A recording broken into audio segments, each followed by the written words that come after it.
sheep, which are simply wool cutters. I'm going to do a little bit of a display of the dogs and give you a bit of a talk about what I use the dogs for. Come here. And then after that we'll head over to the shearing shed and Andrew will run you through a shearing and what actually happens when we shear the sheep and what happens to the wool once it's shorn and where it goes and all the rest of it. So I'll kick off by introducing the dogs. So we've got Daisy here.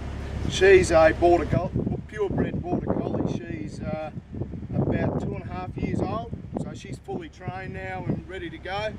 Jossie's a bit over, she's probably about 1.5 years old. She's still learning, but she's quite handy now. Pippi, which is this one here, she's only a bit over 1 year old. She's still got her learner plates on.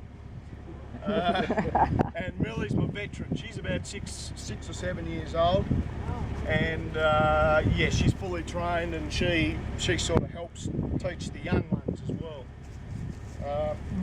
So the older ones teach the younger ones? Yeah, you can. It's a good idea to do that as well, but you've got to also be able to train them by themselves. So with dogs, especially these sheep dogs, they're pack animals. They before they were domesticated, they would roam the countryside in like wolves or anything like that, in packs to hunt their prey, work together. So when training a sheepdog, you've really got to use those instincts. Because so you can take an 8-week-old pup out, and they will instinctually want to go and round a mob of sheeper. They may not know what they're doing, and they generally just go round and round and round, and you can't stop them. But the key to training a sheepdog is firstly to, before you introduce that young dog to sheep, is to get them to sit, stay, come to you, hop up on the ute, all that sort of stuff. And then you introduce them to the sheep once they've got those constraints and a few controls. And then it's a matter of working their instincts in with your commands and what you want them to do. And you've got to be very patient. I mean, they're animals, they've got temperaments like we do. But when they're about 1 year old, if you've really put the time in, you definitely get rewarded. And without dogs, I've got to have someone else helping me here. So they're a very valuable part of the operation. So as you can see, I've got a mob of sheep right up in the corner up there. Millie knows where it is. She's waiting to go. So generally what I do before I send the dogs out after a mob of sheep, the best thing to do is bring them behind you so you can point. So they'll know where to go. Come behind. All come behind. Sit.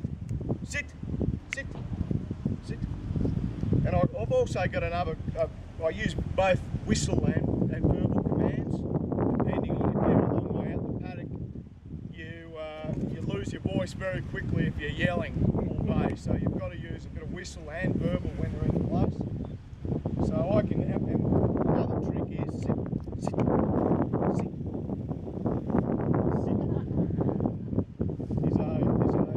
command for them to bark, which is speak for themselves.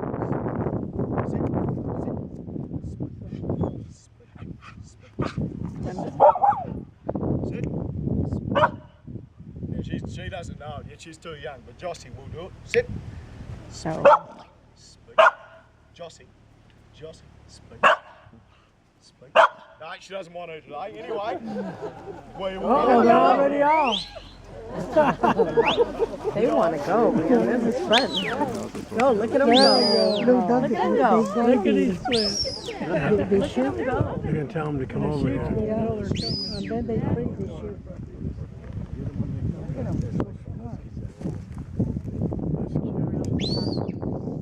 So generally when we work, this is basically only a holding paddock.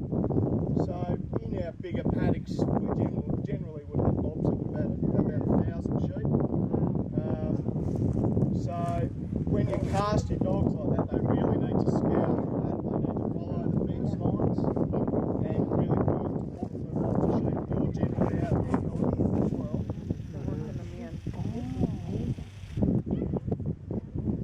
Generally, I'd only be using 1 or 2 dogs for a mob this size. I should videotape that. Because you're here today, I've got all the dogs there. But when you've got a much bigger mob of sheep, the extra dogs, 4 dogs, there's a lot more area to cover around the mob. So you can see it right there. That is amazing how they keep them all together. He said with that bench, you have to buy some water to help. Wow. And the dogs will use you as a reference point as well. So they know I'm down here, so that's why they will work the mob of sheep.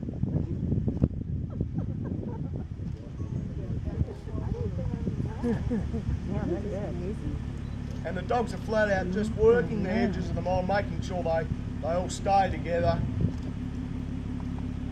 And only barking when they need to, because if you've got dogs that yap, yap, yap, it stresses the sheep out. And by the time you get them to where they need to go, they're stressed out and then overheated.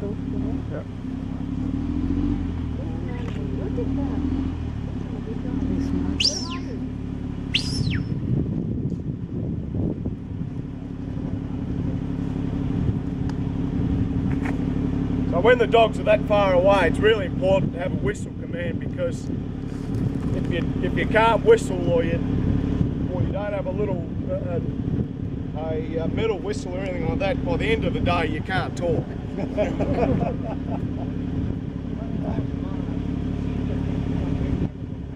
What's that, sorry? Oh, you know.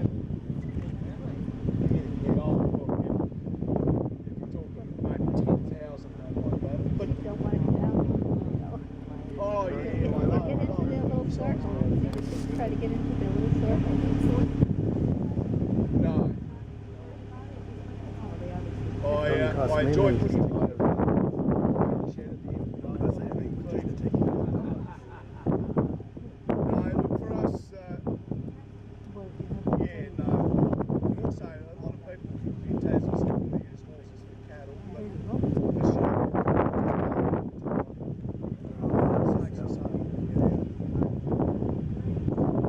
what it is, sheep have got a grease in it that they, from their skin, that comes out with called lanolin.